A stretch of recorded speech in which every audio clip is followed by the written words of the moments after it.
ஓம் சாந்தி.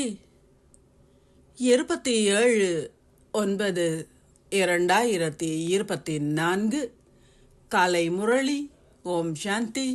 பாப்தாதா, மதுவனம். சாராம்சம்.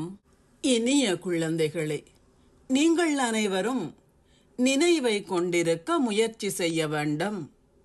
உங்களை ஆத்மாக்களாக கருதி தந்தையாகிய என்னை நினைவு செய்தால் நான் சகல பாவங்களிலிருந்தும் உங்களை விடுதலை செய்வேன். கேள்வி: அனைவரும் சத்கதியை அடைவதற்கான இடமாக திகழ்கின்றதும் முழு உலகமுமே அதன் முக்கியத்துவத்தை அறிந்து கொள்ளப் போவதுமான இடம் எது?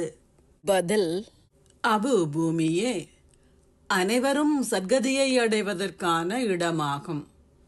பெயர் பலகையில் பிரம்மகுமாரிகள் என்ற வார்த்தைகளுக்கு அருகில் அடைப்பு குறிக்குள் இதுவே அதி மேன்மையான யாத்திரை ஸ்தலம் என நீங்கள் எழுதலாம். இங்கேயே முழு உலகில் உள்ள அனைவரும் சத்கதியை பெறுவார்கள்.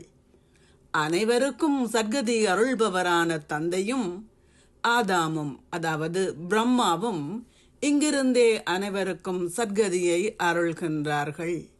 ஆதாம் என்றால் ஒரு மனிதன் என்பதாகும். அவர் ஒரு தேவரும் அல்ல.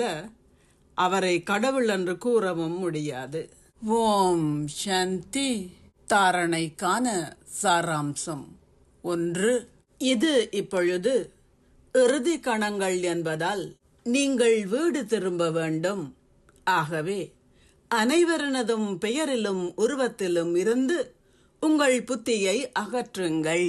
ஆத்மாக்களாகிய நாங்கள் சகோதரர்கள் என்னும் இவ்விழிப்புணர்வை பயிற்சி செய்யுங்கள். சரீர உணர்வுடையவர்கள் ஆகாதீர்கள். 2. ஒவ்வொருவரினதும் ஸ்திதிக்கும் யோகத்துக்கும் இடையில் இரவுக்கும் பகலுக்குமான வேறுபாடுள்ளது. ஆகவே ஒருவரை ஒருவர் தொடாத வகையில் விலகி அமர்ந்திருங்கள்.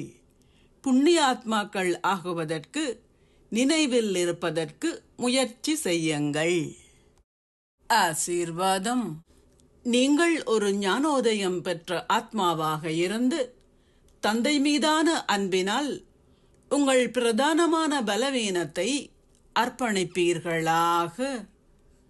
இப்பொழுதும் பெரும்பான்மையினரான உங்களில் 5 விகாரங்களின் வீணான எண்ணங்கள் உள்ளதை பாப்தாதா பார்க்கின்றார்.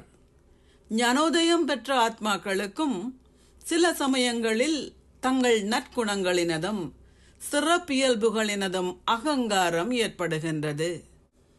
உங்கள் பிரதான பலவீனங்களை அல்லது உங்கள் பிரதான சம்ஸ்காரத்தை நீங்கள் ஒவ்வொருவரும் நிச்சயமாக அறிவீர்கள். ஆகவே தந்தை மீதுள்ள அன்பினால் அந்த பலவீனத்தை அர்ப்பணிப்பதே உங்கள் அன்பின் அடையாளம் ஆகும். அன்பான ஞானமிக்க ஆத்மாக்கள் தந்தை மீதுள்ள அன்பினால் தங்கள் வீணான எண்ணங்களை அர்ப்பணிக்கின்றனர். ஸ்லோகம். உங்கள் சுயமரியாதை என்னும் ஆசனத்தில் ஸ்திரமாக அமர்ந்திருந்து அனைவருக்கும் மரியாதை கொடுப்பதனால் நீங்கள் மரியாதைக்கு தகுதி வாய்ந்த ஆத்மா ஆகுவீர்கள். ஓம் சாந்தி. நன்றிகள் பாபா.